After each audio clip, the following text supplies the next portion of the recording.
Well, thanks for this opportunity, and thanks for the understanding of the Commission that one would not be here on the initial day. I think that was last Monday, because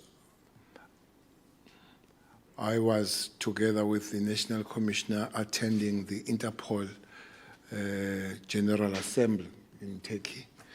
And unfortunately, coming back from there, one spent almost only 12 hours in the house in Pretoria. And we proceeded to Nigeria to be with the president on his first leg of his African trip. So one could not then be here on the day firstly prescribed. But thanks for the opportunity and understanding. I tried to write the letter to apologize for my non-availability, but also to support the process of our constitutional dispensation that we all respect and love. We knew that this constitution will not be good only out there, but it will come back to prick and check our consciences now and again. So is well understood. The matter at hand, unfortunately, I don't know if it were my right to hear other people speaking about the matter. I couldn't accept the clips since one was out of the country most of the time. But looking at the matters at hand, it must be said that while you would not exactly blame the structures, maybe one come later on that one, it cannot be true that we could not see that the dark clouds were gathering going forward. Maybe it is on that score that there was that famous visit that I undertook to Nkandla myself. They used to call it the tea visit. It was not just a tea visit. It was a visit initiated from myself and those that work with me. And I raised it with the president and with the DSG of the ANC to say, these dark clouds are gathering, especially after the court and all that. Having had a relationship with the former president that we worked together, not just here in the country, including in exile. Actually, he was my direct commander in many things, even when I was in the bush, when I was based in Maputo and all that. So we created some relationship. Let me go and explore if we can talk. So we did have, there was no tea per se, there was some water and some coke. We did talk. And coming back, and I reported to the president to say, I'm not sure if one has achieved anything. It does look like we will face some problems along the way.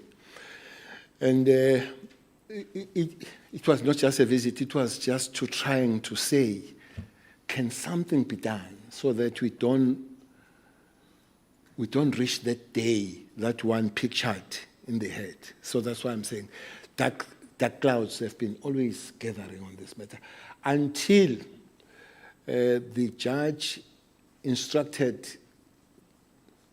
the National Commissioner and the Minister to say if the president, the former president, Zuma, does not submit himself, so the responsibility will be on the National Minister of Police and the National Commissioner. There was a joke to say the cell is ready. If it is not occupied by Zuma, it will be occupied by Cele. So that was clear. And I was not prepared to occupy the cell. So with a hope to say Msholozi will see to it and finally we'll all follow the judgment and the instructions from the judge. And indeed, it came, I think that was the 4th, where there was some form of a rally at the gate of the house or homestead of Msholozi. And then there I wanted to go close and at least to be at a show. I was warned, not by the government structures, that please don't come close to there. Somebody gave me the information that there were about 70 people who were armed there, who were going to be mixed with the crowd, and they might be dangerous. Ngqongqoshe, can you repeat that number, please? About 70. 70? Yes, 70. Thank you. People that were armed there. So I operated from home, and then fortunately, Provincial Commissioner managed to go there. He was on the ground, personally there, and we were talking almost every time about the development of matters there. One person that I was talking to on the developments was the president himself, and the DSG, Mayor JC. Sometimes I did speak to the chair of the ANC, both as chair and the minister. One needed a lot of counseling around the matter, because it was getting dangerous. The statements that were coming from the podium there were on the threatening side. At one stage, there were long convoy of cars that were driven, I think most of them from Durban, going there. We spoke with the provincial commissioner who was on the ground. What do we do? Do we stop them or they go? No. We tried to stop them because there were many people already around the house there, and the increase of the figures might have given us extra problem there. And we tried. There were few POP people, and there were also a group of people that were coming from Mpumalanga province. And we realized that it might cause some trouble. So do we insist or we let go? Again, one got the counseling from the president to say any form, any point that can cause a direct conflict, avoid it without breaking the law. And indeed, we agreed with the provincial commissioner that let go. Everybody went. At a certain given point, there was some shooting. And people display firearms, quite big, some of them. One guy, I think he was picked up by the police at a later stage when you got the information that who he was displaying the guns. So the information I had then was confirmed that there were armed people around there who could cause some trouble, because we did get the information that they wanted blood. Now, that blood would have been what kind of it? Because there were women and children, and those people were mingling with those people.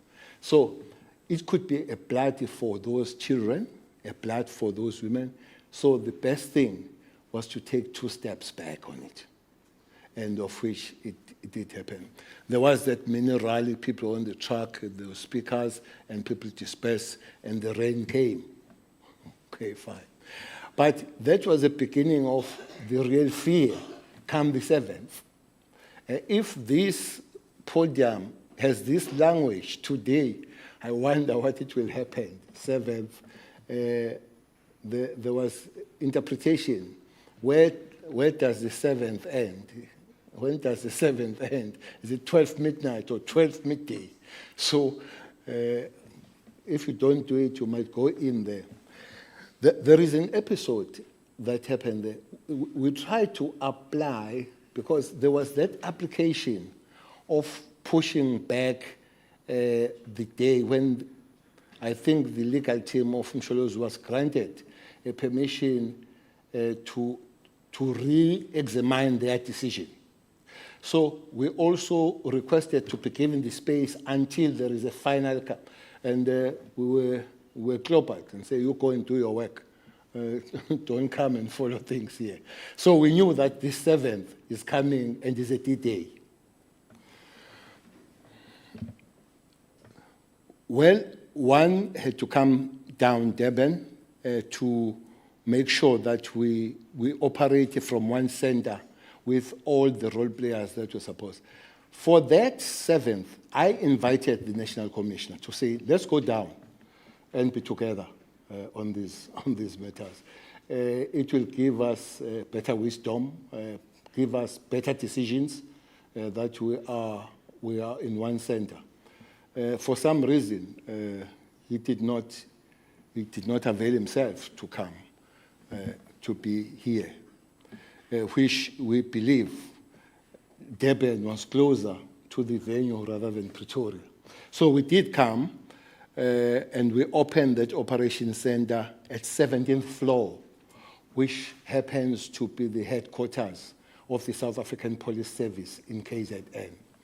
There's a good big ballroom there.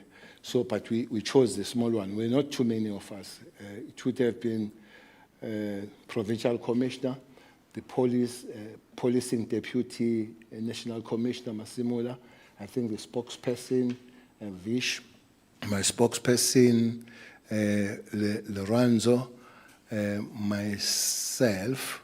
I think we were 6 or 7. So we sat there from the morning. We had a little bit of brief meeting a day before where the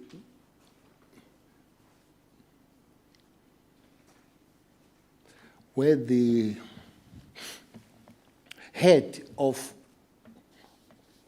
Special Forces, General Zulu, was sent to come and help KZN on those matters. And indeed, she did, because she was dispensed to Nkandla, and she spent a lot of time inside the homestead negotiating and direct with the provincial commissioner. I was getting briefings because I was there. So it was okay for provincial commissioner to deal with the command of Major General Zulu on the matter while he was there dealing with the matters from inside, sometimes inside, because I was speaking to the former president herself there, trying to minimize whatever confrontation that could have existed, because he did not manage to go himself or surrender himself to go to the correctional service. By 2, we received good news, by 2 or 3, that he has agreed that he will walk to a correctional service, which really gave a lot of relief to say you might not have to enforce things. You remember that that's constitutional for the police, that you don't just look at the law. It's not our job as the police to make the law. Our job is to enforce the law. But the Constitution does instruct that you uphold it, but the Constitution also says that to save lives, as you combat, as you protect, you also save lives and all that. So if there is a way of achieving one thing without a hard hammer of achieving, we work on it. I think we were working on that one. So comes 2, he will go. I would now and again, on that day, speak to the commissioner to say, where are we? Because I also knew that there was a talk between him and the general that was at Nkandla, which is something that one wanted to avoid, to have several commanding points. It's always good when we have one command. Don't ask me where I got that. But I understand that one command is always the best. But nonetheless, we'll keep touching base with him. 3, 4, 5 is going, 6 is going, 7 is going. By that time, we were ready as the police with a group that was going to execute the movement of former president from Nkandla to correctional service, wherever that would have been. And that team was based at Showe. Not very close, so that you avoid the confrontation, the provocation, if it needs be, was based there. And there were not too many people around the homestead on that particular day, as they would on Sunday when there was rally. And people have not asked. That did not happen because people maybe they did not want to go there. It happened because of the work the police did in terms of protecting the routes and all that, reducing that number so that there is a less risk. So that most people, they think that people, they stayed away home. No, police did the work on that particular day. But come 7, at about 6, I received a very unusual call of a person I know, but we have not been speaking for a very long time. Ngqongqoshe, I'm going to pause you again. Please assist us with the timelines and the dates. The last time you mentioned a date was the 7th. You also mentioned then the head of the special forces, and from then on, we are not clear on the date. It's the same day. The same day, the 7th. Yeah. Thank you very much. This is the 7th. So, around about 6, I received this awkward call coming from somebody called Mzobe, Tipo Mzobe. Somebody I know very well, and is closely related to the former president.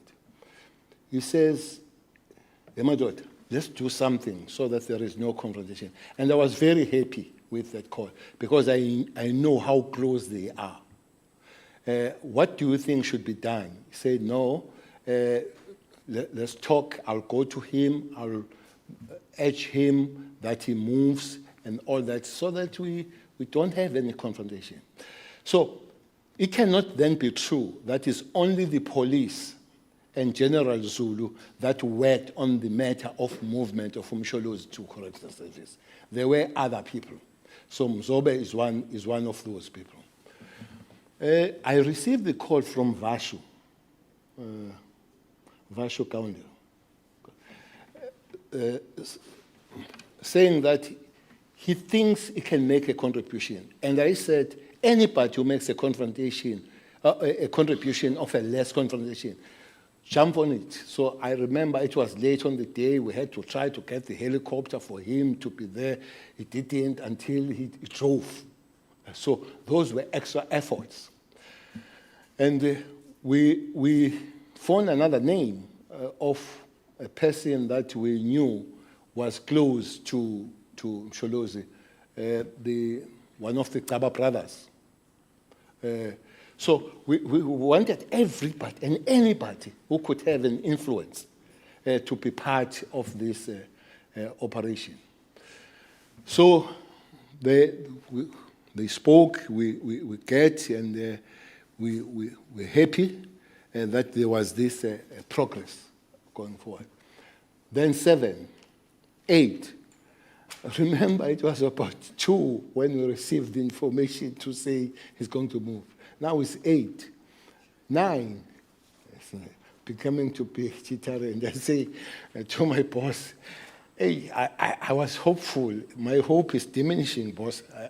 it looks like we'll have to finally do it the hammer way. Deepo said have spoken, yes, Msholozi is fine and all that. But I phoned him later, 8, 9, to say, but it's not happening. He said, well, I don't know. Maybe many of us, we talk to him. So we talk this, agrees, and others, they talk to him this. So I said, go back to him. And he said, hey, I'm tired. I'm just getting out of COVID. I said, get out of the room, not only the COVID. Go back and talk and see if we can't find the way. And that's what I said to Mandla. 10, 11, I phoned the Commander-in-Chief. I said, Commander-in-Chief, I'm sorry. I'm sorry, Commander-in-Chief, we'll have to move. That time, the police have moved. They were 5 Ks away from house. Commander-in-Chief said, what time are you supposed to stop? I said, 12. So the president said, you have a lot of time, man. You still have a lot of time. Do you work on that hour? He said, no, but I started at 2 yes, hour is long, work on it. And we worked on the hour. 11:15, 11:20, I think, he left the house. I'm telling you, if I was a person taking things, I would have taken a lot of things. So I just asked myself, why can't I take the things today? I couldn't. We sat there in that operation room until the cars reached the correctional service. MJ's escort. I said to everybody, now we can go and rest. I got in bed exactly 20 to 4 a.m. on the day. Exactly 20 to 4. Then comes the real typhoon. I said to the provincial commissioner, I want to go to Eshowe and thank the group of the police that were there. Now, this is the 8th, but I went there on the 9th. So I went there to thank those police and demobilize them, because some of them are from different provinces and all that. As we drove in the morning to go and address them, we find a problem, and the John Ross Road, that's between Pangeni and Richards Bay. That road is blocked. There are about 5, 7 trucks there. Some people have come and stopped those trucks in the middle of the road and took the keys with them. And I was told that already 11 people were arrested at the time. Then one realized that maybe it's not correct to say these police must go back where they come from. We might need them. What I didn't say, in the middle of all that, we received the message that we have lost one of the Deputy National Commissioners. And the spokesperson for the National Commissioner, Vish, said, look, I was there. I've been with him. Now, the protocol is very easy. So we stayed with him the whole day. We had to find the way of isolating it. So this is coming, and this isolating is coming. Now, he went for checkup, and he was confirmed. Then there is no way now of not isolating. As we isolate, these things are happening. This is the 9th, when these trucks are blocking there, which is a story that is telling us that we're going for a west time. So I ran back on the 9th to be home in Pretoria, get isolated with my family, so that I can get tea rather than getting isolated alone here. So indeed confirmed he's positive. So now we must get isolated. So Mkhwanazi gave me the report that things are beginning to be hot. That will be your Kwatuguza. But N3 has been problematic for a very long time. Those trucks were banned around that plaza in Moyo River. I remember one journalist saying, I don't see you going to Moyo River toll gate.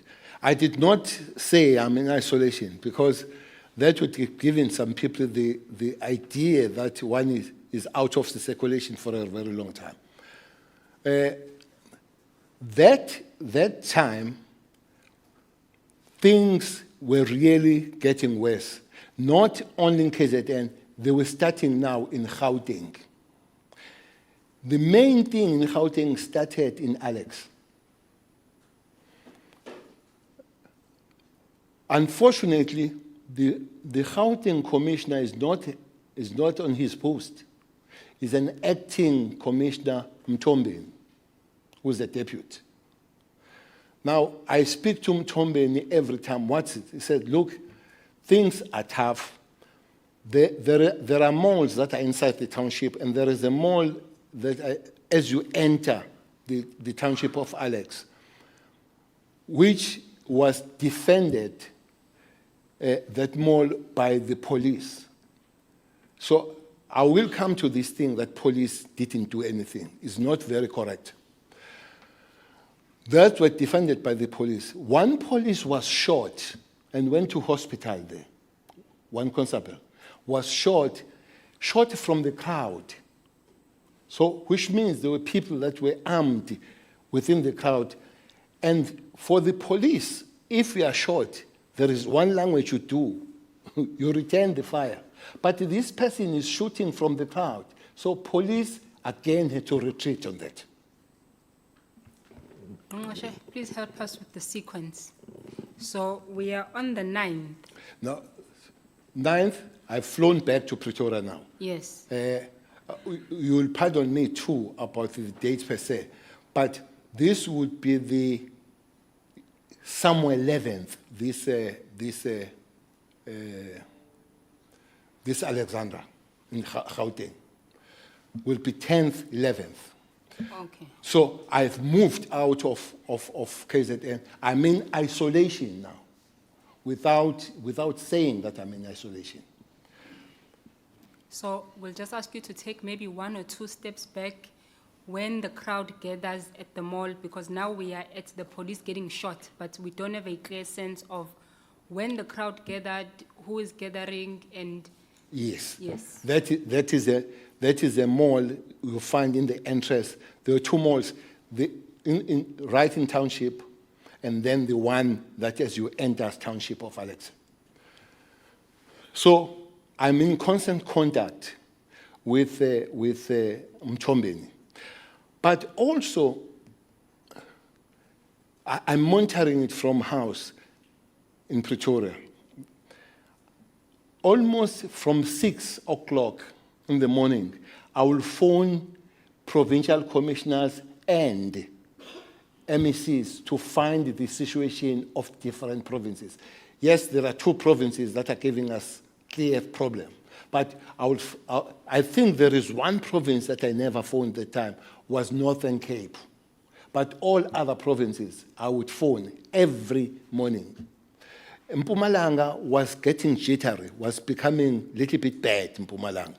And I would speak more with the provincial MEC there, Vushongwe, to say what is happening. He would say, yes, there are trucks that are trying, there are people that are trying. Said, you know, KZN and Gauteng are heavy on them. Try to do anything so that those things don't escalate. So I must tell you, people really worked. On the 7th of July, something big again happened. The taxi violence that engulfed the Western Cape. Somewhere one weekend there, 23 people in that week were killed in Western Cape in the taxi violence. And Minister Mbalule was calling for assistance. Please, Minister Police, help me on this matter. And there were other people that were involved, General Olomisa, Vavi, and the leadership of Western Cape. They were working. So I think on the 25th, because the problem was not disappearing, the roads were closed, the MEC closed the roads and all that, but the call of the assistance of, for instance, if you close the roads and the ranks, you need the South African police to enforce that closure. So fortunately, 3 ministers had to go there, and myself. So what I'm saying, that what not just only this, there were other problems that we still had to work on them. But fortunately, I think by grace of God, other provinces did not erupt.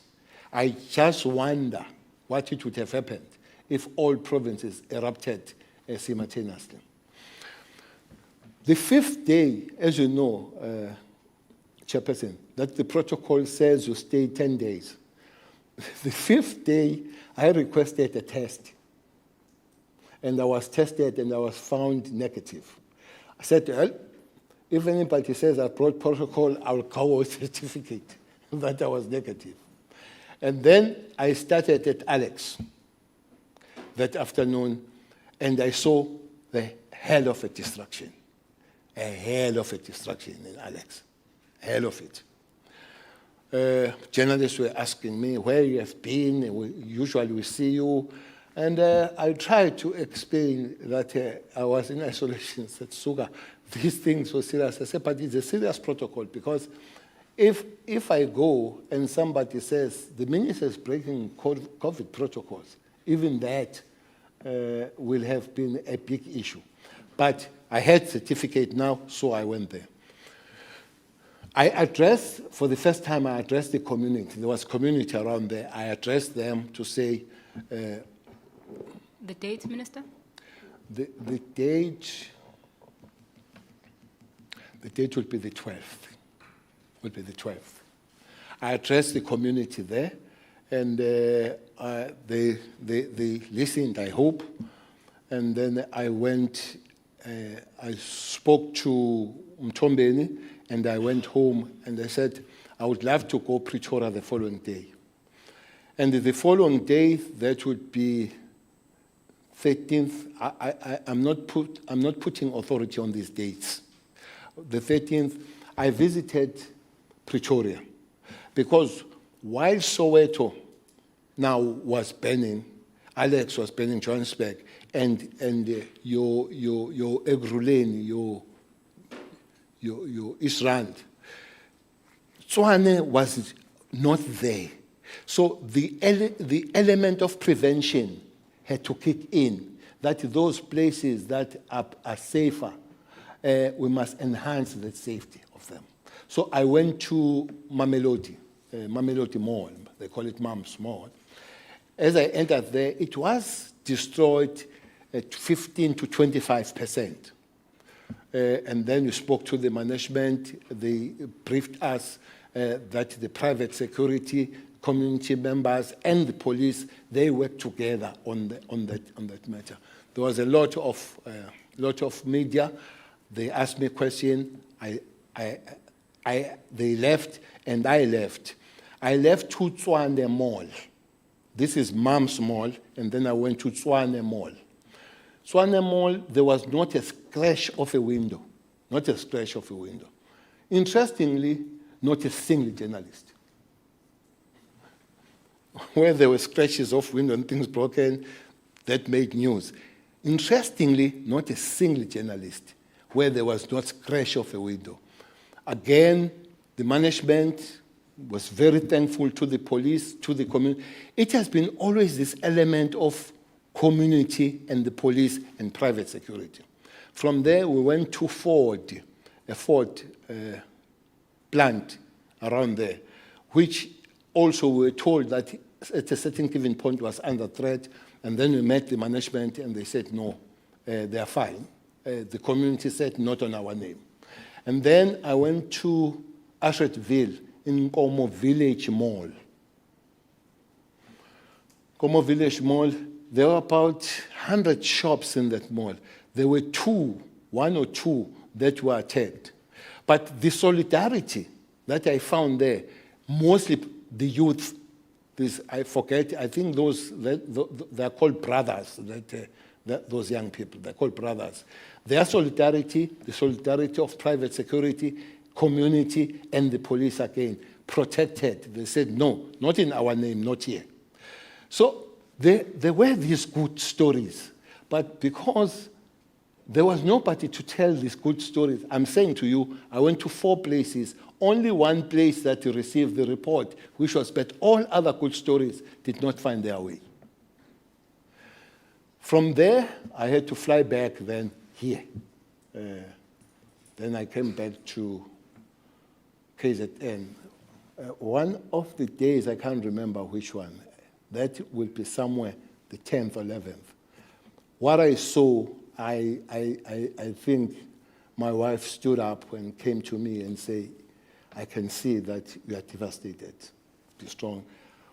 The destruction that was caused at Nandi Drive Road.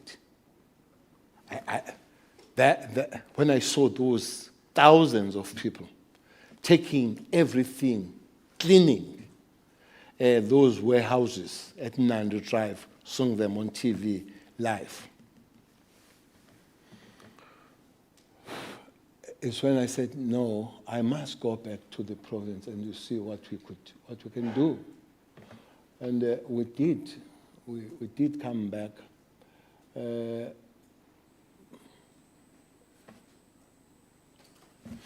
My head will be mixed on this thing now. The sequence of the soldiers coming back, the police.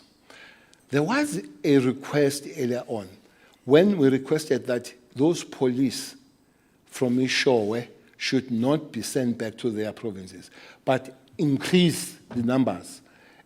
But we also made the point that don't take anybody from Gauteng, but other provinces try to get people. I would not give exact numbers because that was really operational and commissioner would know on those numbers as the provincial commissioner. Came back, somebody phones me in the middle to say they don't have rubber bullets. I say, that's so? Yes. So I asked him, Tomben, and Tomben said, no, we're fetching them from Pretoria. I think it's one thing that I raised with the commissioner, but commissioner people, they say they don't have rubber bullets.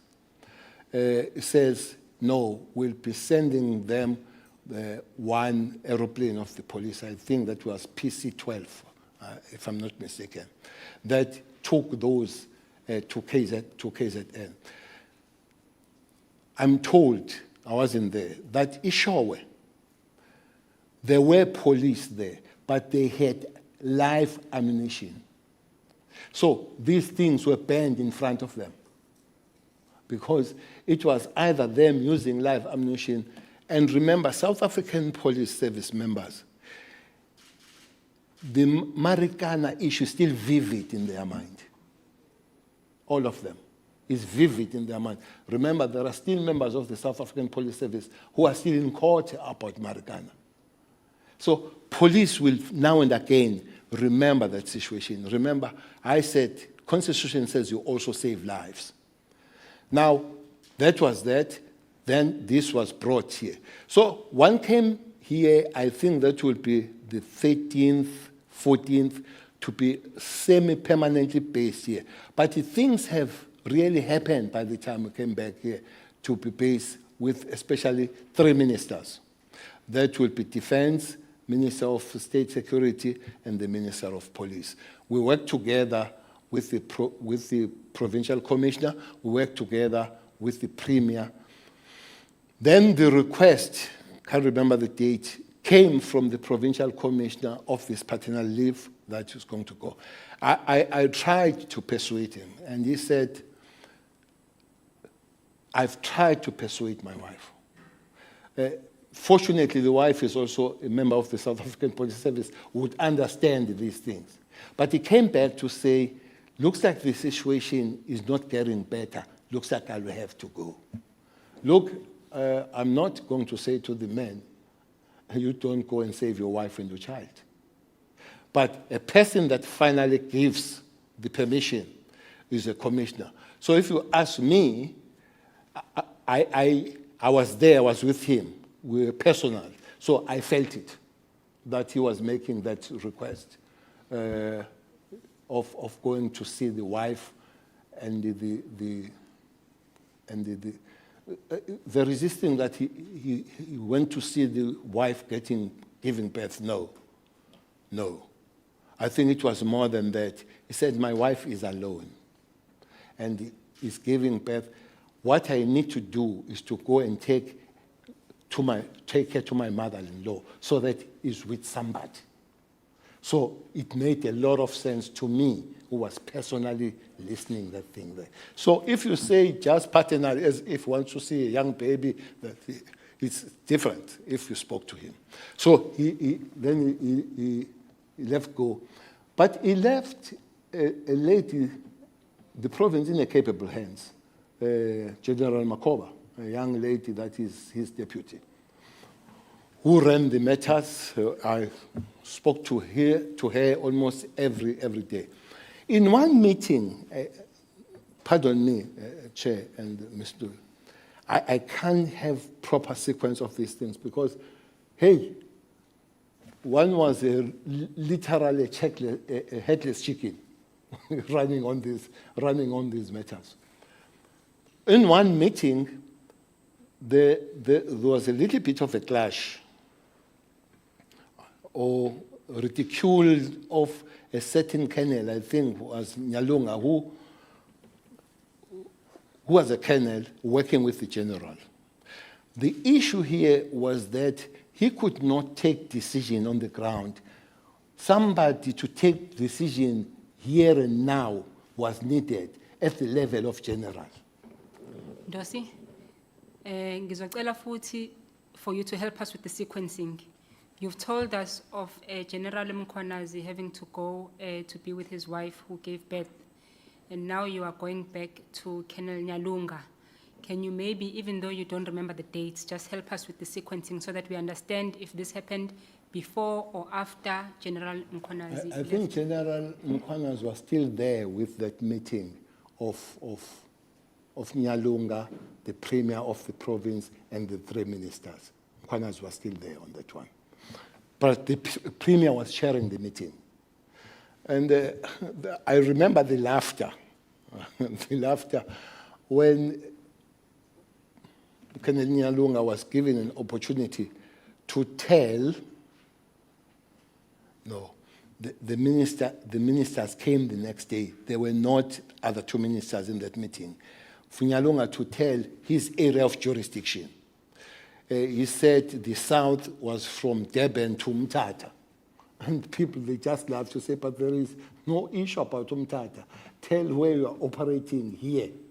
And there was that to say maybe it does need the area of a little bit of senior people than the colonel. And remember, is a general on the other side, the police. So the rest of the ministers came the next day. And then in that meeting, General Mkhwanazi, PC, requested to address the ministers and the senior management there. And they requested that other people, they go out. And indeed, that permission was granted. From my side, I must say, I didn't detect anything untoward from the PC, I must say. PC was straight and had facts and glued to his facts. Sometimes the things that you understand, you share with him. One major thing that he raised was that as the police, we have an equipment that we bought, that equipment, to be used by the crime intelligence. But that equipment, you can't use it because there are protocols, there are laws. One of those laws says, if crime intelligence of the police buy the equipment, especially the interception equipment, the Minister of Police must request the Minister of Justice to grant the permission for those things to be utilized. Okay? Which I think is correct, because police can be naughty sometimes and use those things the way that they're not supposed. But the Minister of Justice will have to speak to the Minister of State Security and the Minister of Defense. After that, the Minister of Justice will have to speak to the Minister of Communication. Now, the people that want to use it are the police. So we believe, I have requested those people that work around me, below, if we can't find a way of aligning this and make it shorter, don't allow police that they can do without check and balances. But they should not be that difficult to make things to happen. That equipment that Mkhwana has raised about is there, is bought. I'm told, I thought it was 102 million. It's 112 million.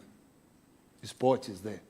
But these processes, I think I have requested the Minister of Justice twice that we release that equipment so that it can enhance the better working of the police. So it's there. So Mkhwana has raised those things and to say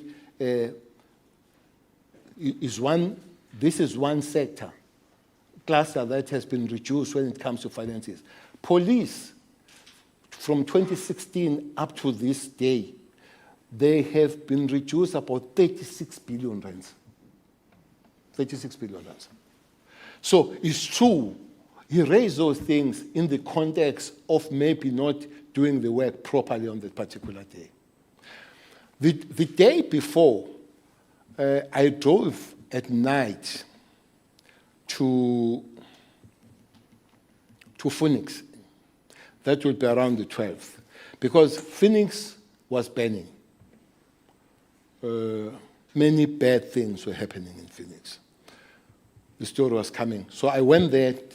I had a meeting with the leadership of Phoenix. I found that there was leadership of surrounding areas. That used Zwelisha.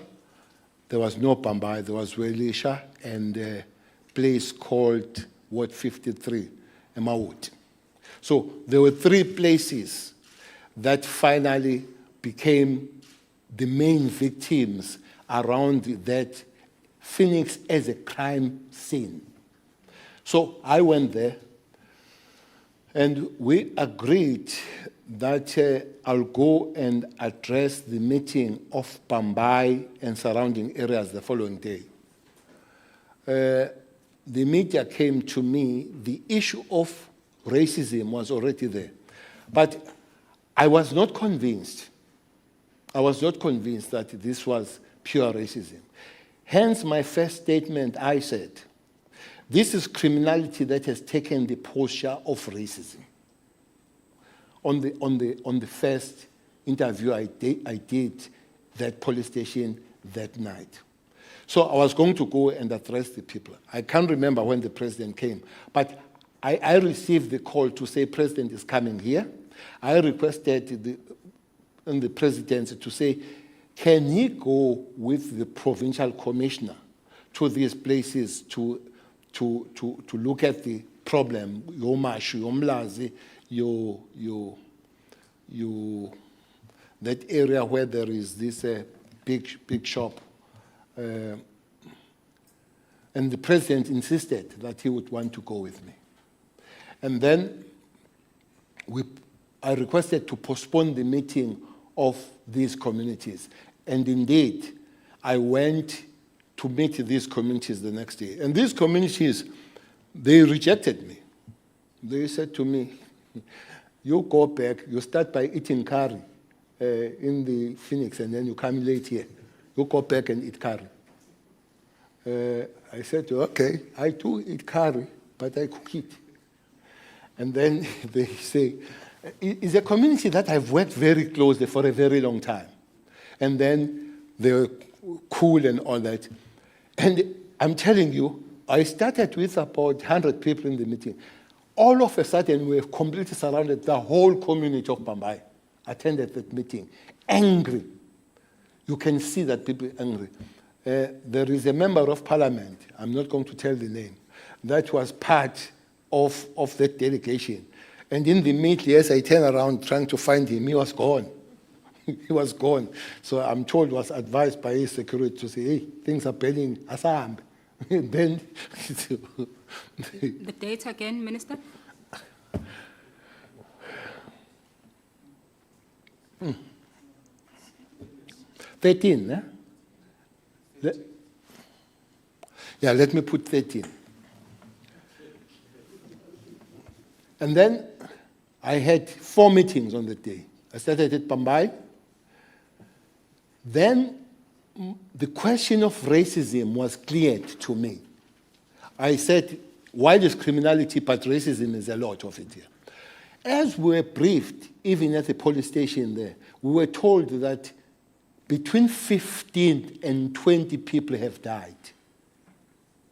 Between 15 and 20 people have died. But Pambai, Mawoti, and Zwelisha, they said, no, that number is wrong. There are many people that have disappeared here. There are many people that have disappeared. 1, 2, we can't go in Phoenix and try to find them because ourselves will be killed. Secondly, we can't go to Moshwar to identify those people that have died in Phoenix who are blocked, and the people of Phoenix of the Indian origin are threatening to kill whoever comes to Phoenix. Then I listened to this one young girl explaining at Pambai what happened to her. She says, I went to find the medication for the grandmother of my child. And I was stopped. I was on the highway. I was stopped, taken out of the car, and put near a river stream. And there was a discussion on me, how do I get killed? And they burned the car. They burned her car after that discussion. How do I get killed? As I was there were cars that were passing driven by ladies, but happened to be Indian ladies, and they were not stopped. So it became clearer that the criteria of stopping the car was that it was driven by an African. So it took that racism matter there. As I'm saying that we had to get these stories from these people who were victims, that the criteria became who drives the car. Then after Pambai, I went to Mawot. And there was one gentleman who was really injured and had a key. He said, this is a key of my car that was bent. I was chased and I ran and it was bent. Because I was frequently driving to police station, to Mawot, to Phoenix. There were really shells of the cars that were burned, and there were still these roadblocks here that were put by the community. Maybe let me take this point of community had to defend themselves. Indeed, I agree. But many communities defended themselves without killing anybody. That point must not be forgotten. Many defended themselves. Mhlanga, Durban North, there were where people were harsh to other people. But dying, I'm saying on this day, it's between 15 and 20, but these bodies kept increasing. People of Pambai, they say, no matter what you do, don't bring Phoenix police here. Don't bring police. Those were part of our killings. Don't bring them here. Find other police that will work with them. And on that day, fortunately, Provincial Commissioner was there and the District Commissioner Shirwa were there. I said to them, can we come with a special team that will investigate these matters? But come with them, not from Phoenix per se. And the team of 10 people, was put together to investigate those matters. But later I was told that the team was overwhelmed by the work, and the team was increased to 31. And headed by Brigadier Cele, no relationship. Headed by Brigadier Cele, who community fortunately had a better working relationship, and that made us to move. Maybe cutting the fat out of that led to the arrest of 60 people. There are 60 people now that are arrested there for the matter of Phoenix, with 37 murders. There were 36 all the time. There were 37 now, those murders. Because the other one, the person that was not known, was taken as an inquest, but it has been moved to be a matter. Out of those people that were murdered, there were 3 of Indian origin. Those people that were murdered there, who have been 36 all the time, become 37 now. One has tried to find out what really happened. One looks like was killed with a sharp instrument. The other one was picked dead, and the other one, I must say, I don't have a very clear what happened. But one person has been arrested of Indian origin of the death of one of those 3 people. So I'm saying 60 people are arrested. I tried to find out, all people arrested are of Indian origin that are arrested for these matters. So this racial line came from that kind of outcomes. I visited those 3 places, Zwelisha, and the last place I visited on the same day was Phoenix itself. I visited 4 places, including Phoenix. This team I found in the police station discussing these matters, I urged them to become a permanent team to work on the problems of these 4 communities. Look, there was anger, there were stories all over to say these communities are going to come together and overrun the Phoenix. They say, police haven't helped us, we have been killed, we're going to revenge, we're going to overrun. So this team, which had about 2 members from these 4 communities, including Phoenix, worked a beautiful job, led by somebody called Chris Biela as a chair.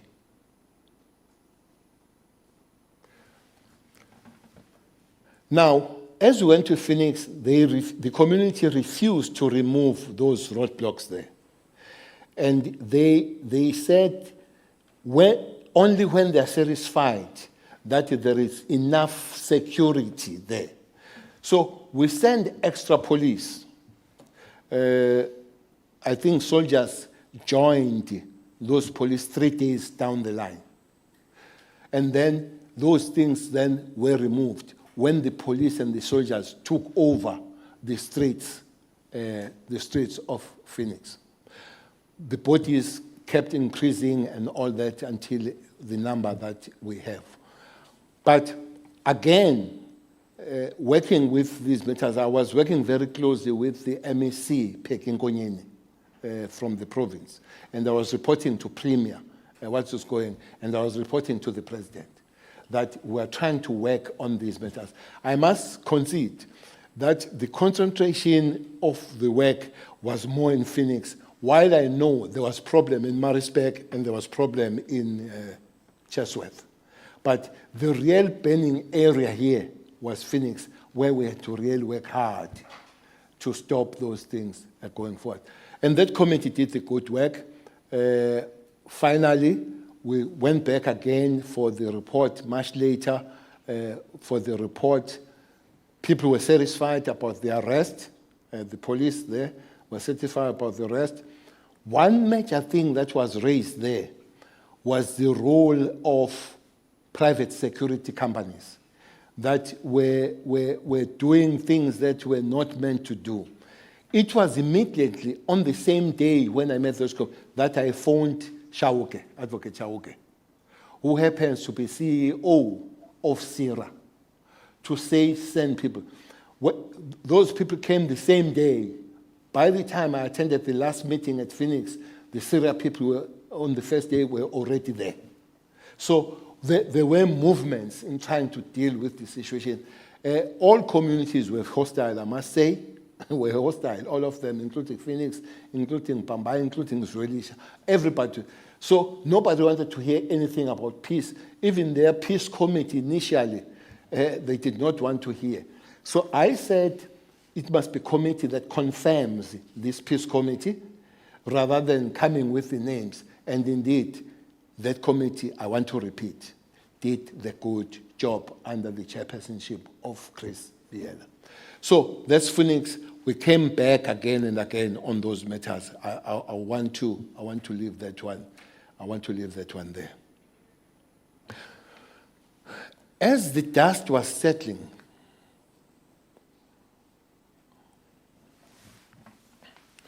you could feel the fumes of dust that, yes, is settling. Now, the queues were long. The queues for food now were long. I remember joining one in Durban North, a very long queue, a very long one. But people say, yeah, no, go for it, go for it. I said, trying to be modest. I said, go, no, you go and work. So I went to this and I left. The problem of queues, I was phoned by Prince Mangosuthu Buthelezi to say, we're going to have trouble here at Ulundi.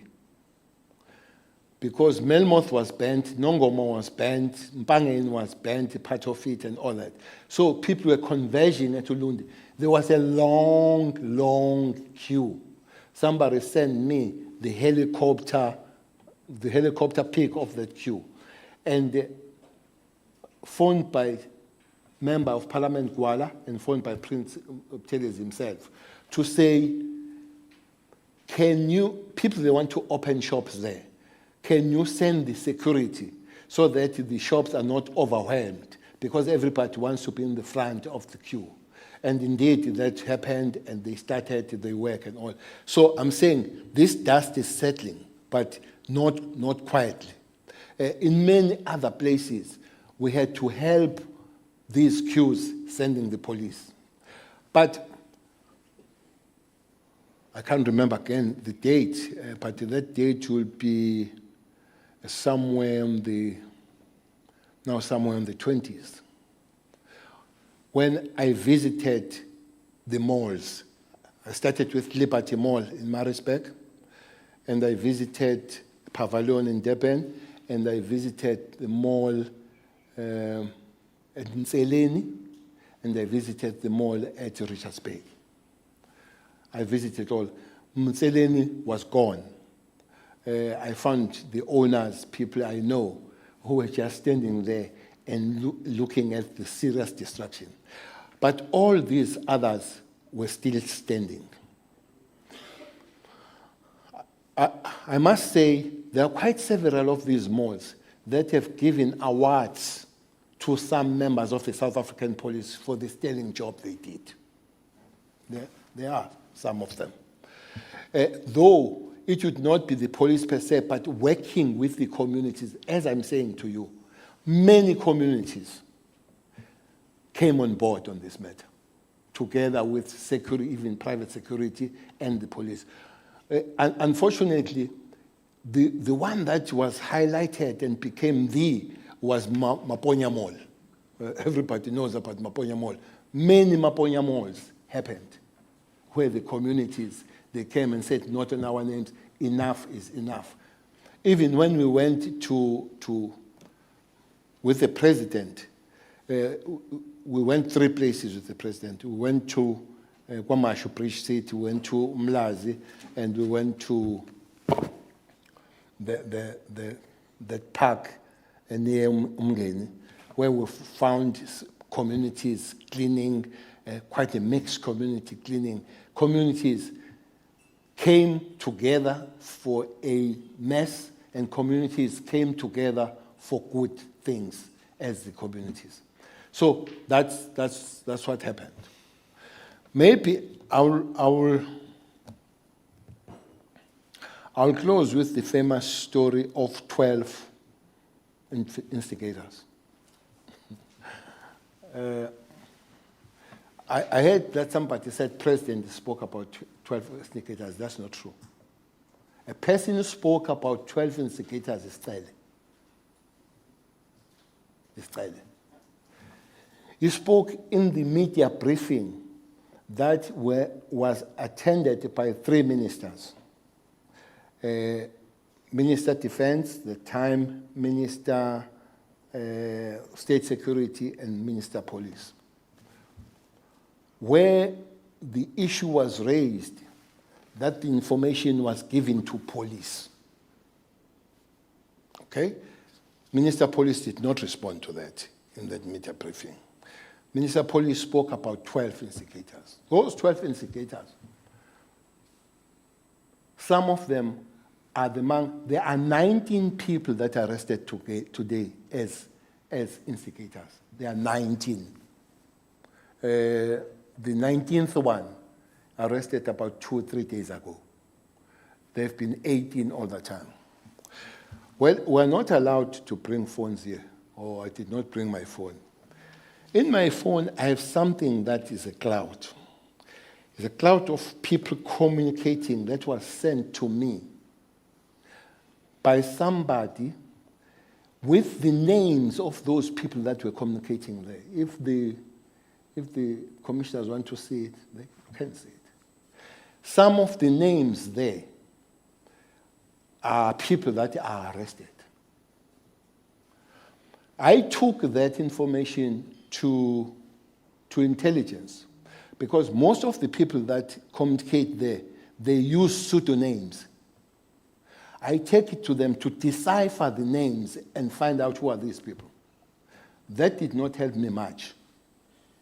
And I took that information to the head of Hawks, and I requested a person who gave that information to link up with the head of Hawks to give more information on that. So, indeed, those people arrested, most of them got to the warrant of arrest. When you get the warrant of arrest, which means there is a belief that you've got some questions to answer. So, those people, most of them are on bail. I think is one that is in custody. But most of them are in bail. And one of them, famous one called Piti, is taking the Minister of Police to court for the loss of income and the loss of everything. I don't know whether to say this, but is also taken the matter to the PP. Now, the matter is in court. We don't think that it will be opportune for the PP to work together, work on the matter that is still in court. But also, this is Piti, who is a lady originally from Ladysmith and is married, is living in Eguruleni, but originally comes from Swaziland. So, this is Piti, has been in communication on political matters with the PP about some members, some of them that are in cabinet. Now, the PP goes to the investigators to get the docket, because must investigate the docket, a hot docket that is in court. Sorry, Minister. Can you elaborate who's PP? Public Protector. Her name is? Advocate Busisiwe Mkhwebane. Okay. So, the police say, but you can't. If you want anything, get the affidavit. We can't give you the active docket. We are working on it. So there is that as we speak going on. But the police, especially the head of the Hawks, is dealing with that matter. So those 12 names, they've surpassed 12 by now. They are 19, those names. But I must also concede that there are names that appear on the cloud that are not in the hands of the police. Maybe police can explain why those are not in there. I said last but one, there's been a problem. I have this problem as a Minister of Police of this lawlessness of the structures of intelligence, defining and finding things that can be a threat to a state. You know, there was a voicemail there that was calling for the head of the president and the head of the Minister of Police. And they were saying to them, if you don't find these ministers, go to their houses and find their wives and kids. But you ask your structures, they say, "Sisabafuna." But these guys are ahead of us because they know where we live. So that's one area when it comes to the question of dealing with intelligence. We'll have to work on it. I don't remember seeing the commissioner in all these places, whether it's Pretoria, whether is Soweto, whether is eThekwini, whether it's eTempangeni. Ndosi, Yes. can you please explain the commissioner of Police. national, provincial? National. Okay, thank you. General Khehla Sitole. I don't. I'm told I didn't hear that we were trying to find him on the wrong places. I think those that wanted him in the wrong place, he should have tried to be on the right places, not to be on the wrong places.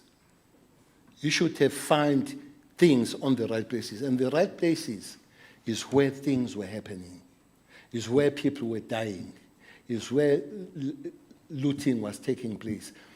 I'm saying it could be that we go together, but maybe we split.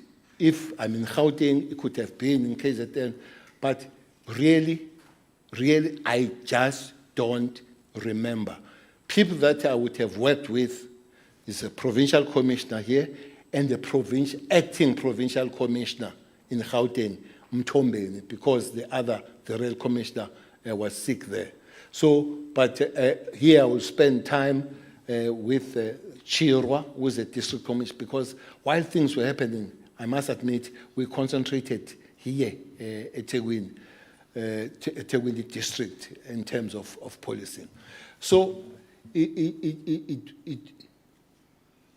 was a fact that we did not avail ourselves, as would be especially the National Commission, including in the middle of this on the 25th, going to Cape Town because there was a lot of death. Maybe the man next to the chair would know that. There was a lot of death there on the taxi industry. I guess some roads are still closed there, trying to help the Minister of Transport, who was making a call every day. I worked with the commissioner. When I was the national commissioner, I brought the present national commissioner from Northern Cape to come and work with me in the office in Pretoria, because for me he has been always good with the social cohesion programs within the police, including working with young people, creating soccer teams. Give the man the bells on that one, no doubt about it. That's why maybe even today we have the young people called the provincial and national commissioners. Most of them are at school young. They're very good at that level of working. So when I joined the police, I found him there when I'm appointed by the president now. And we were having meetings almost every week. I don't know how it died, but we have rekindled it. That, look, we need to meet every week.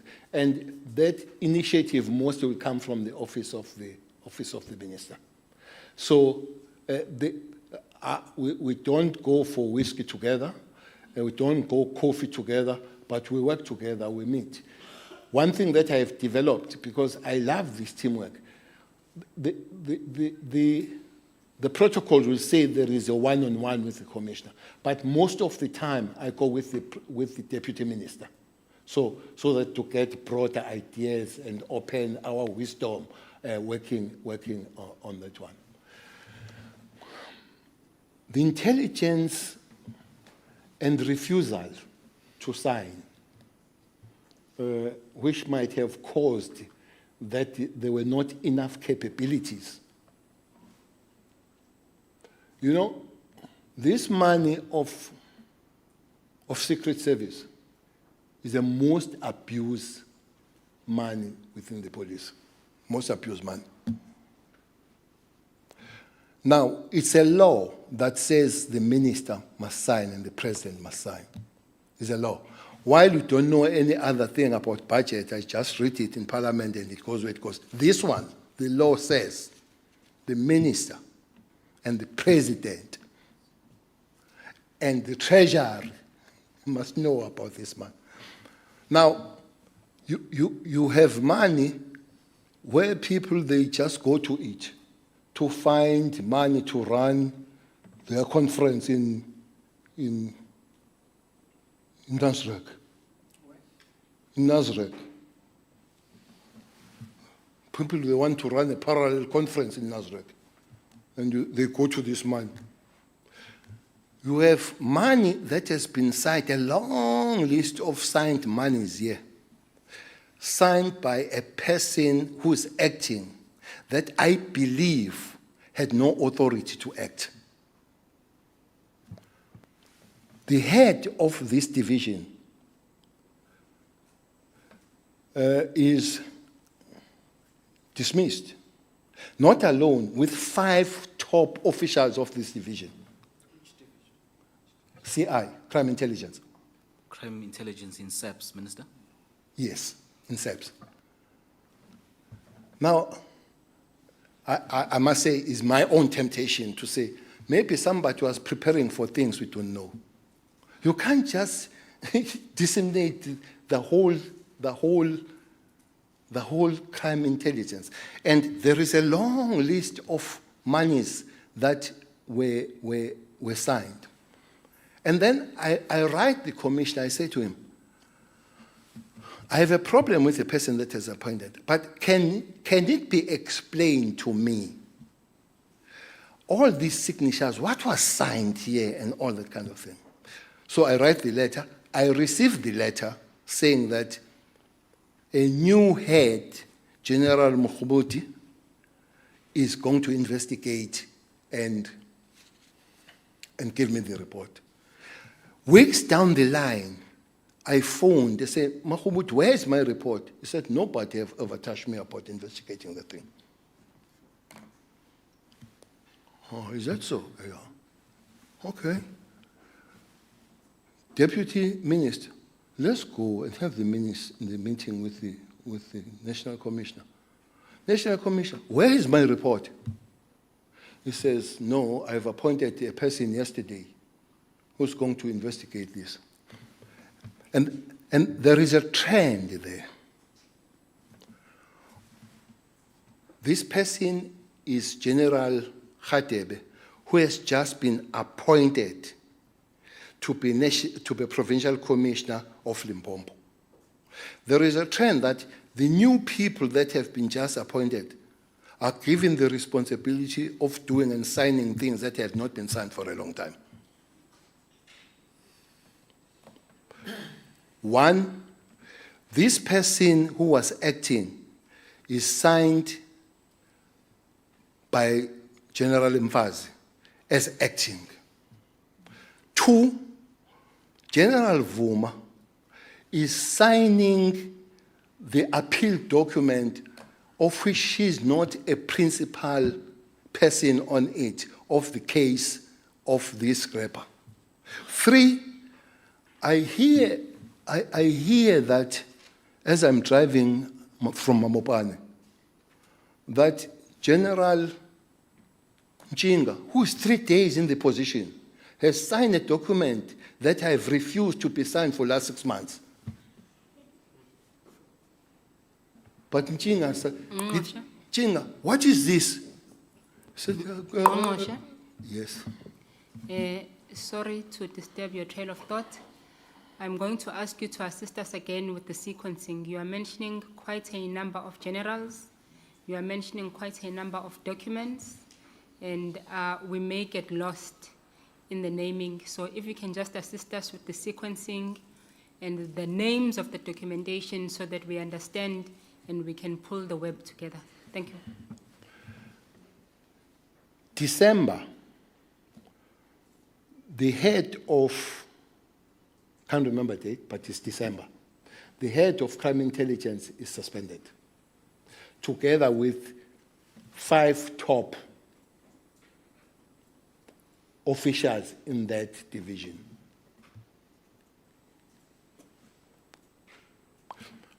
I'm told at about 6 in the morning by the phone that the IG, Inspector General of Intelligence, has findings against the head of crime intelligence.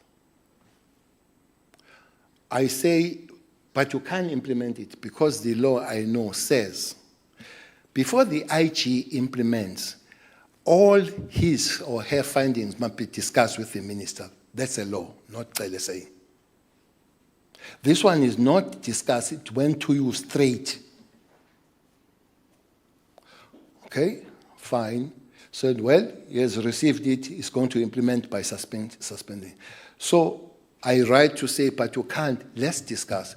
We don't discuss, it goes to court. It goes to court, and the court favors him, and then he suspends. So I stop there. This is December. Then, Sorry, Minister, this is December 2021. 2020. 2020, sorry. Akakabi December 21. This is December 2020. My apologies.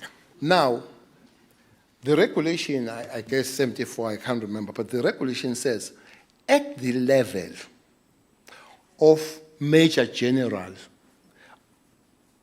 somebody that is shifting, the minister must sign. Now, I hear that General Khan is acting as the head of intelligence. I don't know. I did not sign that. Now, I tried to find out from Commissioner. He explains to say, no, it was not acting, it was a part of acting. What is a part of acting and not acting? Sign some things and not some things. But the guy has signed everything, including finances. And a long list of finances that are signed. Now, this reluctance comes from that it must be explained. I can't just give, this is $500 million I'm talking about. And it's called secret fund, which is very difficult to be accounted for. Now, you still receive the calls, people saying, look, we have not been paid for the product we have given the police. And this money would have done that. Now, I'm trying to scrutinize that thing. But more than that, anybody who says the work did not happen, commissioners, because there was no money. No, there was money.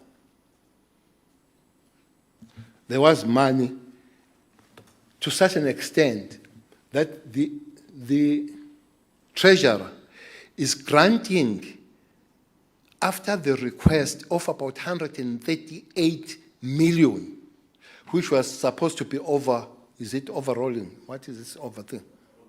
Rollover. And is granted in May that you can use that money. Out of the 138, I think they requested 129 million, which is granted in May, and these things happen in July. So you're not going to tell me that 129 million is not there. So it's not an excuse to come and say there was no money. There was money, granted by Treasury. To such an extent that even on that money, this Treasurer still say, bring 9 million back, because you have requested 128 of 138. So there is money. But this one, I must scrutinize and be told, I send questions after questions about it for this money to be explained. Finally, it was signed, I think, end of August. The head, Mahoboti, in that signing that took place at the college in the presence of Deputy Minister and Commissioner and the people from intelligence, says, thank you, Minister. We had just money for 1 month to do our work. So at least we still had a 1 month. Now that you have signed, things will go. So it cannot be that anything that was not done was because there was no money. There was money. My apologies to interject, Minister. Chairperson, I think it's appropriate for us to take a short comfort break at this point. It will also allow us to consult on 1 or 2 issues that we would like to address. I want to propose a 15-minute break, if that's in order. Yes. Let's start at 10 to 3 again. Thank you. Thank you so much. Minister, we'll just stand down then for until 10 to, just for a comfort break. Thank you very much.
Just before you continue, Minister Cele, I think, well, I was informed that the legal team wants to just address us on something quickly. Yes, thank you, Chairperson. Just to indicate two things. Firstly, there are some logistical issues for this afternoon, and we would like to make a request that as we're going to proceed, that we end at 3:45 sharp. However, as we proceed now, the Minister is ready to proceed to give his concluding remarks. And once he's done, the evidence team will pose some questions to the Minister. However, we need to be mindful of the 3:45 timeline, and we should stop. Even if we are not finished, we will then hand over to the Chair to make the necessary announcements thereafter. Yes, thank you very much. That is in order. So, Minister, but please take your time and, tell us what you want us to hear before we start with the questioning. Thanks. Thanks very much, Chairperson. It's been a long hour.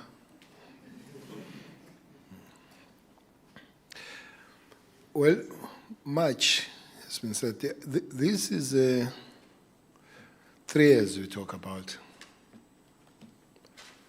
And I want to go back a little bit on the relationship. There is English that has been used, the frostly relationship apart. I deny that. I deny that of frost. These are just working relationship, and it should be so. It should be working relationship. What I would think maybe people need to concentrate on this relationship thing. I did mention this point, and maybe I'll take a step back to it. I was a national commissioner. I pulled the team. I pulled everybody together. I minimize every and any conflict that would be there. I had a wonderful team. The commissioners like Petros, that was in Gauteng, Dobela in Eastern, in Mpumalanga. Very energetic and good guy.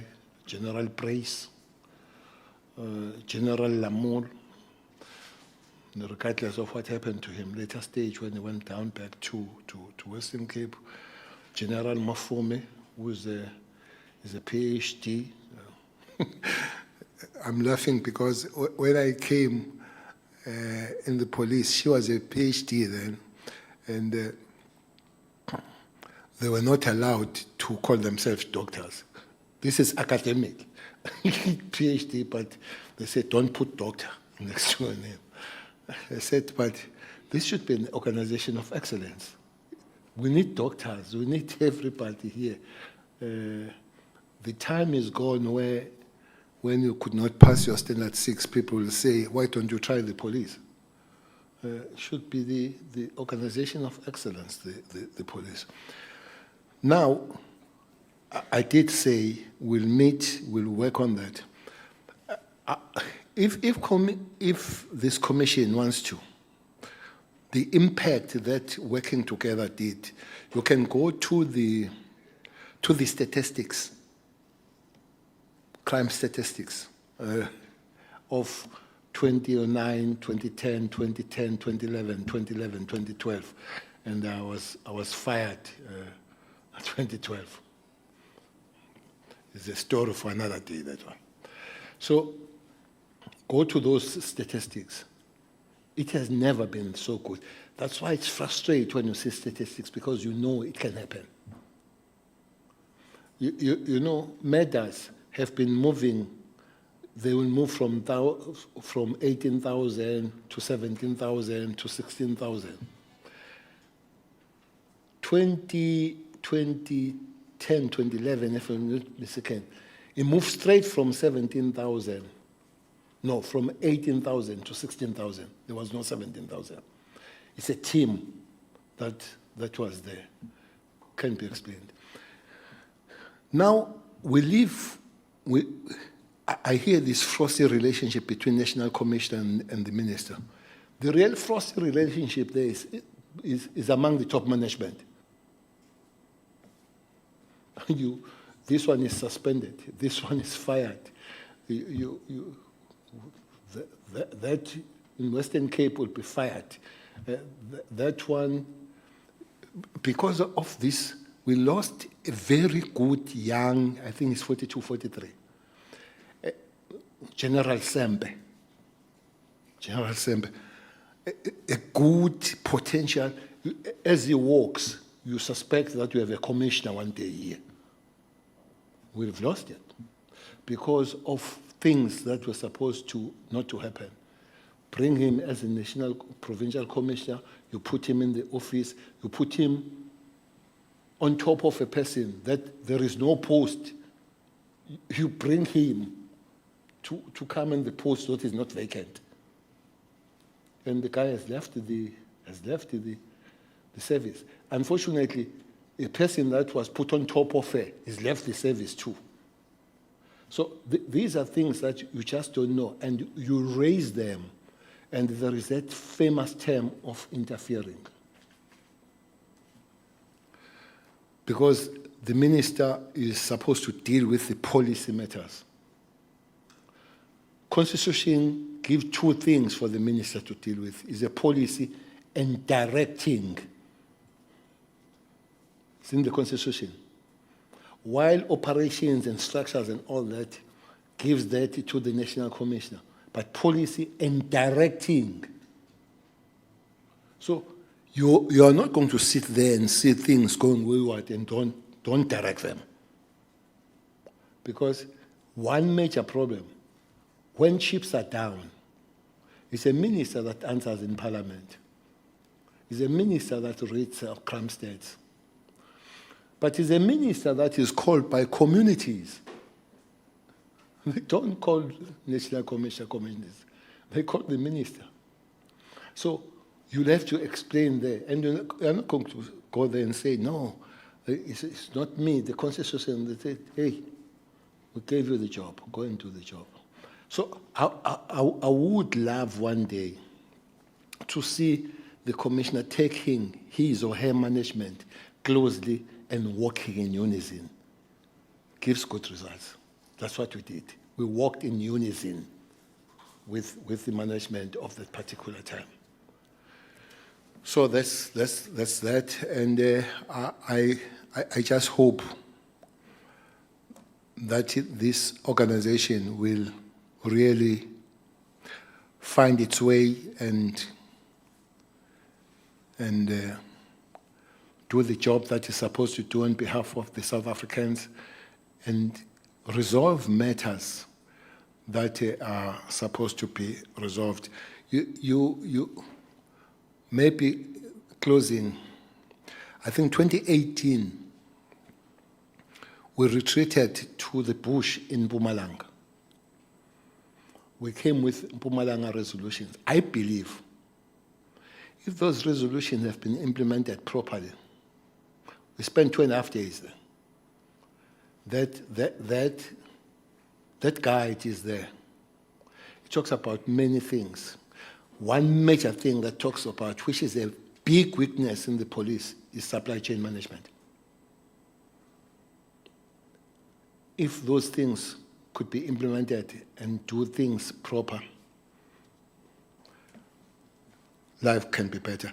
But let me say, there are many subjective things that I spoke about there are objective problems in the police. I would not sit here and say everything could be blamed on the people there. Others are objective, maybe that they can't police do about it. 2010, we had about 193,000 police with a population of 50 million. Today, we have 184 with a population of 60 million.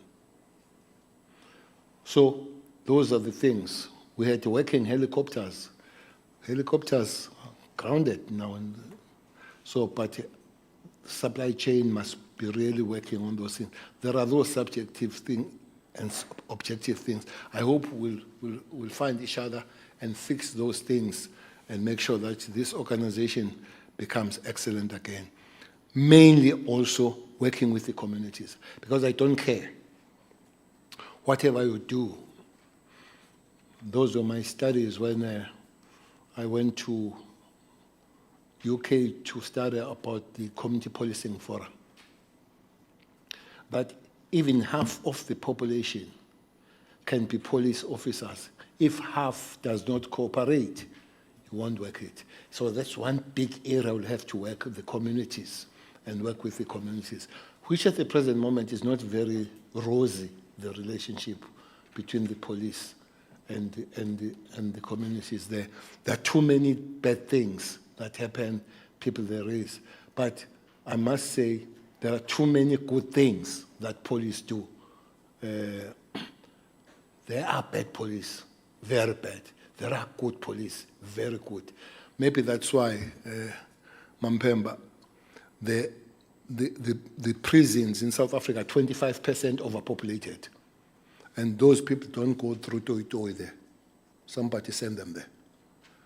We've got about 5,500 people that are doing life. Lifers.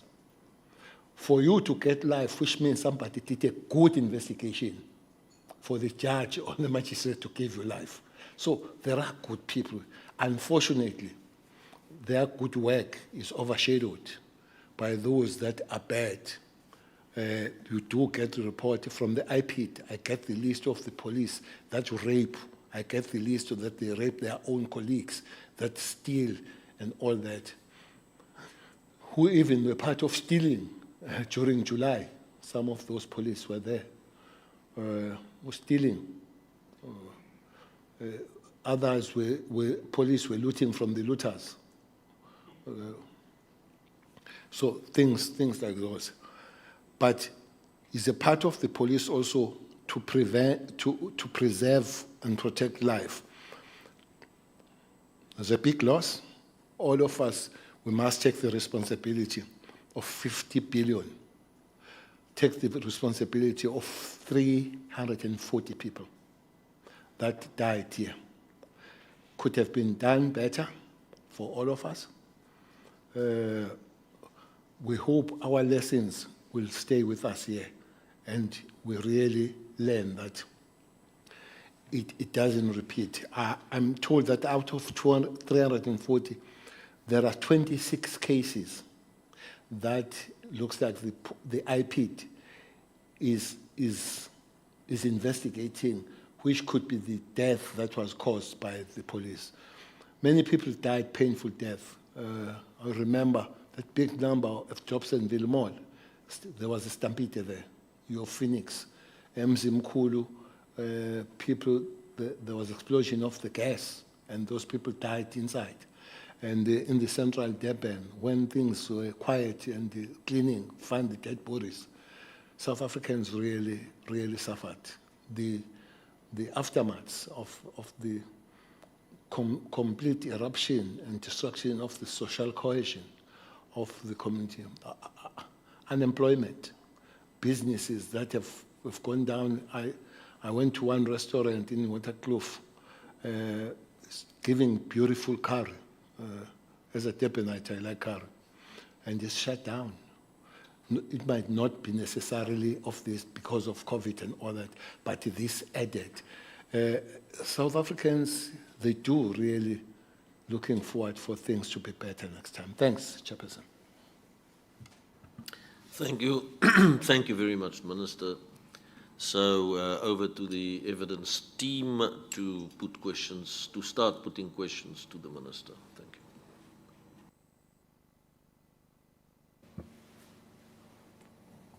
Thank you very much, Chair. Thank you, Minister, for your opening address. Just to indicate from the outset that the three of us we'll be attempting to pose questions to you. And we shall, obviously with the time that's remaining, do our best to get as much as we can. Because I think a lot came out of your statement, but I think we'd like to, as I begin, maybe take you a little bit back. You will recall that when there was communication with your office, we did highlight in our terms of reference that the hearing will be looking at making findings, reporting on and making recommendations and/or directives concerning a broad and overarching issues in as far as the investigation is concerned. And I think in summary, it's really about the causes of the July unrest, particularly in KZN and in Gauteng. The issue that you also touched on a bit was the alleged racially motivated attacks and killings that happened. As you've highlighted, the causes of the apparent lapses in law enforcement, and of course the social, economic, spatial and political factors prevalent in the various areas affected. So I think you've touched a bit on all of those themes. But where I want to start, Minister, is where you sort of ended off. And you are reflecting on the impact. And part of the impact you highlighted was not only just the destruction on property and the impact on the economy, but you highlighted the loss of life. Maybe just very briefly, and I think you also indicated that there are some cases, because it does appear that some lives, 26 cases, are being investigated by IPID. In this hearing, we also did hear from other witnesses highlighting the devastating impact of the loss of life. I'm just wanting, maybe as we begin, to firstly ask you if you could just comment briefly on the 340 people that died during the July unrest.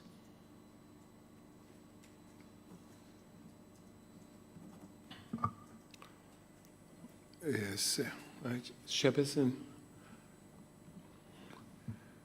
it's a situation that breaks everybody when people die. There is that thing to say, tigers don't cry, which is a bad and a dangerous say. Human beings are given an extra touch of conscious and being humans and differ from animals. Surely, those 340 people that died would have been healthy people, for the fact that they died on stampede, they died on fire, and they were shot, going from point A to point B, especially in Phoenix. I still have to be proved wrong that almost everybody there died on the freeway. Now, that freeway is there even now. People are still going and they're not dying, and they were going before, they were not dying. And communities, yes, should have protected themselves, but not at the expense of life. I did talk with the communities, but I think I visited one or two families that was in the preview of Premier who in Phoenix, who visited most of the families together with Mom Bheki. And the organization I work with, when a member of the South African Police dies, we usually visit families, and we usually call memorial services, we attend burials. I just wonder who was with those families of those 340 people as they die? Who went to report to them and see how they are doing in life? I don't think that most of us, we did that. And most, maybe not most, but some of those people were working who died.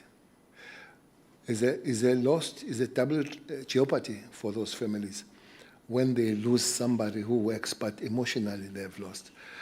That's why Chairperson saying we must learn our lessons to such in a way that such things doesn't happen. Well, somebody told me that you never, when you speak English, you never use never, unless you negate never. You never say never, but we must make it very difficult. All those that are given responsibility of working for the well-being of human beings in South Africa, and those that even visit, as the Constitution says, that South Africa belongs to all who live in it. I want to say, maybe I did not hear the Minister of Department of Social Development, which I think she comes in very closely in dealing with these matters. But also the general society. I don't know what churches have done and other NGOs. Do we have the list of those people who died? Did they have families? Did they have mothers? Where are their mothers? Where are their wives if they had that? So it's hanging. I think we have an extra job to do on that matter. When I'm sure some of them, even going for looting, they'll go an hour and healthy, and 30 minutes later, we are dead. It's a traumatic. It's always better when you're sick and we all say, okay, we're throwing the towel. But when healthy and heavy and smiling and jumpy, you just go and all of a sudden you come back, the message comes that you're dead. So I think the nation needs some healing on that, and somebody will have to lead that healing. Thanks. No, thank you very much for that. We did also have an undertaking from the Premier of KZN in terms of assisting us to get sort of a full picture of the numbers, because I think we've also been getting different reportings or different reports in as far as the total number of people that died. And we appreciate the figure that you've given us, and also we will be extending a further hand, or rather request to you and your ministry, and of course the KZN Provincial Commission as well, as we need to, because I think there's quite a bit of focus on that figure as to what is the exact figure and who are the victims. This is national figure, by the way. Yes. Yes. Yes. Correct. And of course, the Gauteng and anywhere else, as you've reported, that there were other areas that were beginning to have some sort of unrest or looting that was going on. But thanks for that, because I just wanted to highlight the impact on the loss of life, which you've unpacked. And as you say, there is still an extra job that needs to be done for us to really fully understand that particular impact. As I part, there is also another impact that we also saw and witnessed in this hearing, Minister, and that was in the first week. We heard from victims that survived, some of whom lost relatives, friends, but those who survived, who are living now and walking with that impact, with those injuries. Some have also indicated a greater impact in terms of loss of income, etc. So that's also another category of people who survived but are living with those scars of what happened, not only in Phoenix and Pietermaritzburg, but also in other parts as well. So I just wanted to highlight that. I'm not going to, unless you really want to comment on that, but I thought I'll flag that as well for you, because it's something which is also associated with what we've been hearing at this particular investigative hearing. Chairperson, I can make a comment. I have made this in different podiums and areas where I've spoken about it. As a person dealing with with crime in general. Now, 60 people are arrested. Out of some of them, 30 of them arrested on murder, and others attempted murder and other things. There are people that died there who were going to grow and become serious citizens. There are those that were providing bread on the table. I have been raising this thing. The system, or sometimes it's a little bit upside down. You know, some of those people are going to be sentenced, go to prison, maybe get life. And as they get arrested, the first thing they find is hot water. They shower in hot water. They've got 3 meals. They've got best medication. They watch TV. Their water is never cut. Their electricity is never cut. Some of them, they study and become PhDs. There are breadwinners that lost here. Their families will lose the cars if they had cars, will be taken by the banks. They'll lose the electricity. They'll be cut off water. Their kids might lose the schooling and all that. We have a system that is more sympathetic to the perpetrators. Now, you are asking, we're all like, what happens to them? Nobody cares. People that will know from now are perpetrators. We know they're in court. We know they're in prison. We know we'll give them food. We'll give them warm water. They'll never run out of electricity. They will study if they want to. So the system needs to come back and be more sympathetic and look after victims. And nobody will know what happens to the kids of those that were killed, who might be sleeping under the bridges now because the banks have taken back the houses and all that. So that's for all of us to work on it. Our system must be focused on victims and work on them. Thanks, Chair. I just wanted to make that point. And thank you, Minister. And of course, I'm inclined to make a follow-up on that one because you raised it. And the same was raised with the KwaZulu-Natal Premier when he was here. There has been a call for by victims that have come before this commission. Some have actually given oral testimony. Others have also given us written submissions. And there's a call for reparations, Minister. I'm wondering if you have any comment on that, especially having highlighted that impact and also having highlighted the fact that those that survive, those who are now left without breadwinners, those who no longer have a supporting system because breadwinners have passed, destruction to property, some were making an income out of their cars. They have no livelihood, as they've been saying to us. do you have a view? And if you don't have one now, it's also okay, but I must put it to you.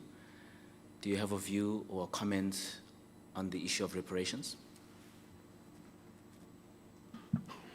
Well, the government is broad. It's made of departments and other elements. Closing my remarks of your first question, said we have a job to do. That could be part of the job going forward, to say what's to be done. Maybe the question that was asked by one man some years ago, what's to be done.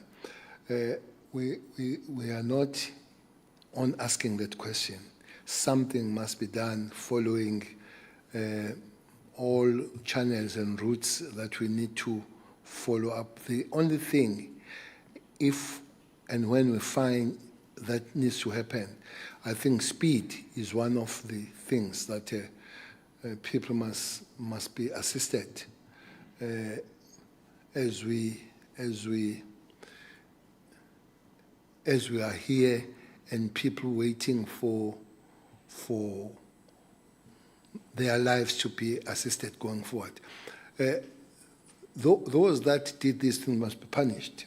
State must be very hard to them, but also see what is to be done about the victims. So maybe these are things to be done going forward. Exactly, I don't have an exact answer on that one, but we can't just go and rest. We'll have to really find out the way out of this. Thank you very much, Minister.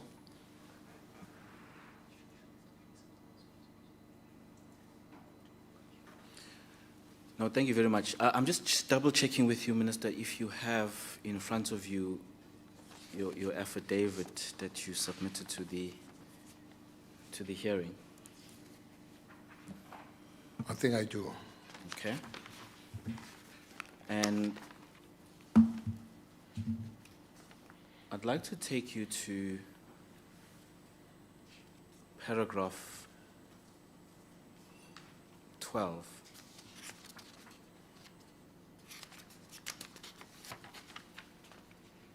And I know that paragraph 12 has a title, which is the Minister of Police Roles and Interministerial Coordination.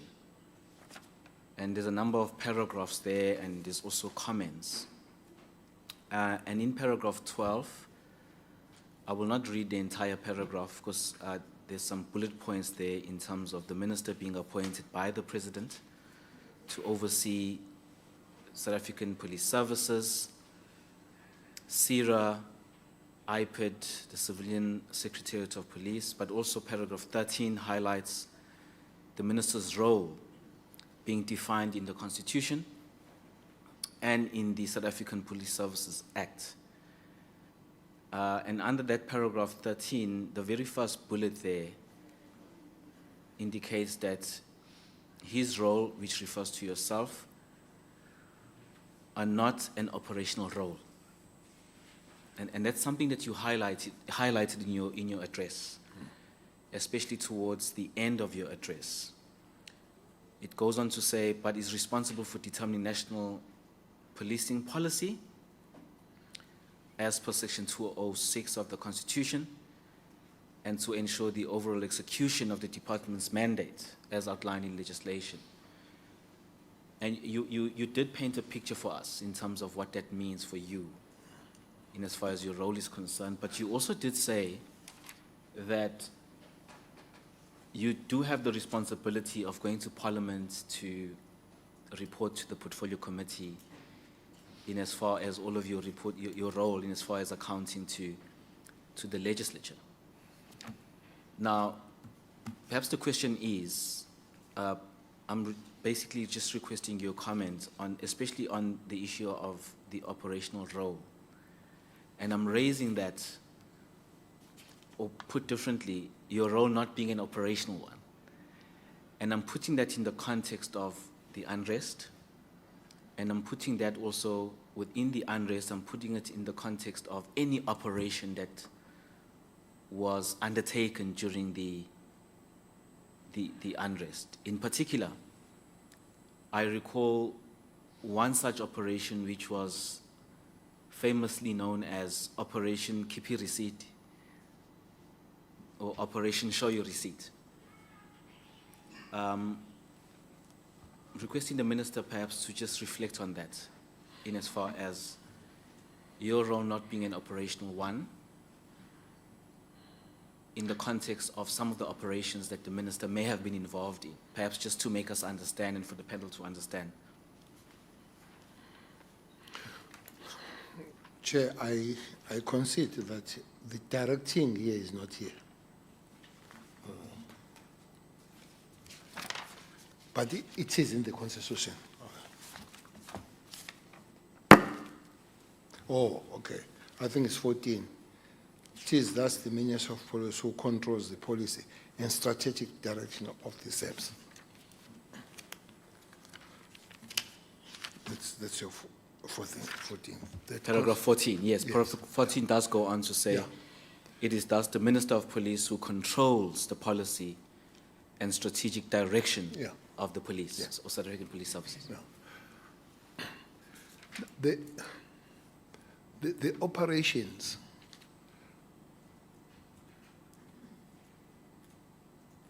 Minister cannot be arrested for thinking. And then that's why sitting with the commissioner and sitting with PC on that particular day would simply say, I think this helps us to do things going forward. And then you'll say that, but you are not going to develop a plan as a minister.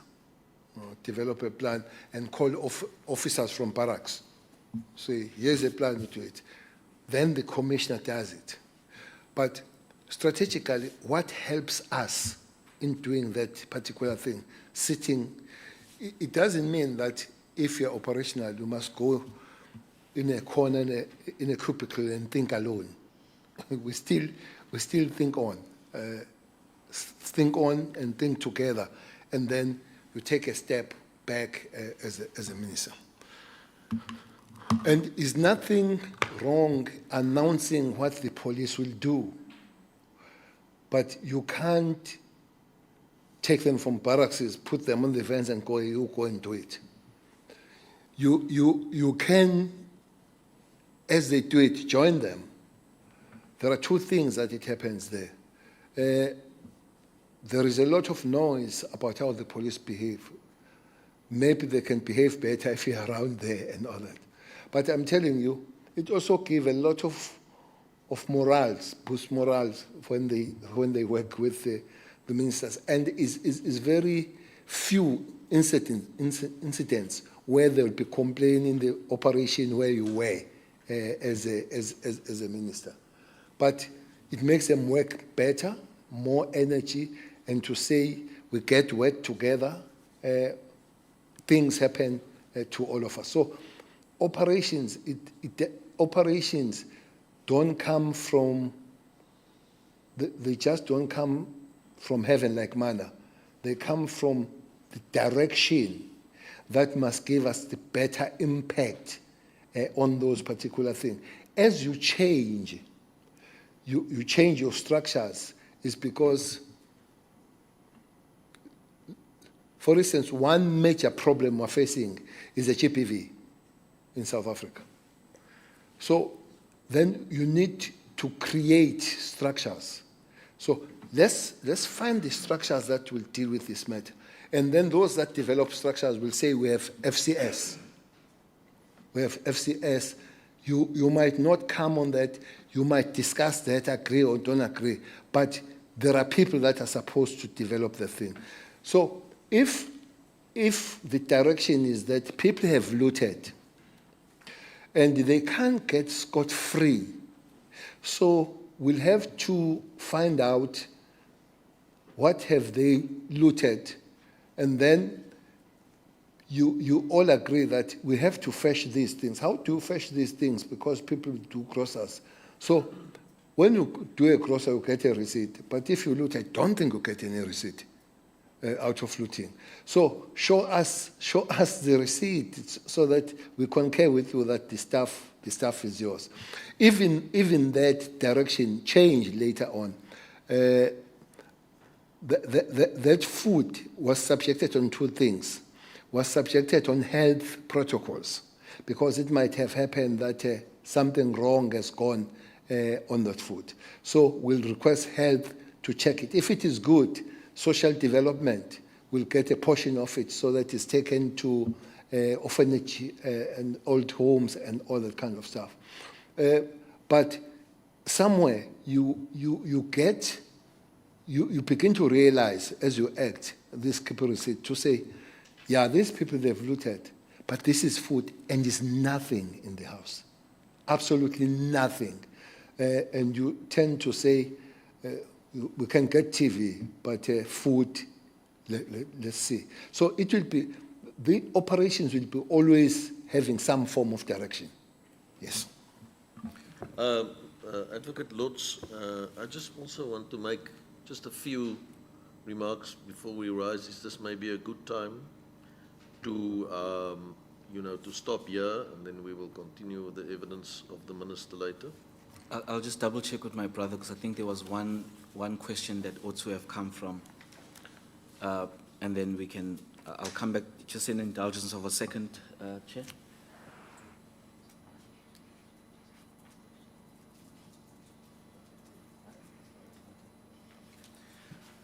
No, that's fine. Chair, in the interest of time, I do note that it's now 3:40. So perhaps I could say that, Minister, thanks for that answer. I was just raising some thematic issues in as far as your evidence.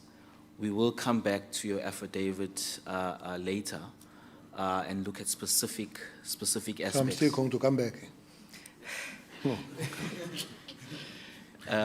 Time has run with us, Minister. We will beg your indulgence in that regard. Chair.